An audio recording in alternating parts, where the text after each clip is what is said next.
So during that time, since I think after I left Canon in 2006 until 2008, 2009, 2010, uh, during that time I think someone must have uh,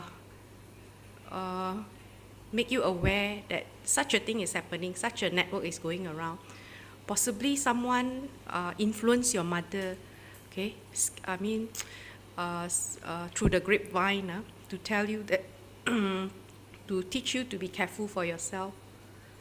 But knowingly all the underhanded evil manipulations upon me, and even also they themselves have to comply to the setup scenarios to frame me repeatedly, many times throughout these years, from after I left Canon 2006, 2007, 2008, 2009, 2010, even until now, 2014.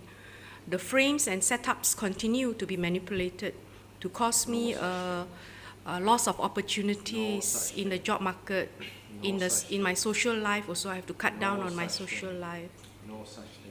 This is your own In beliefs. Jesus' name, you are pure from all these underhanded Yes, in Jesus' manipulations. name, I'm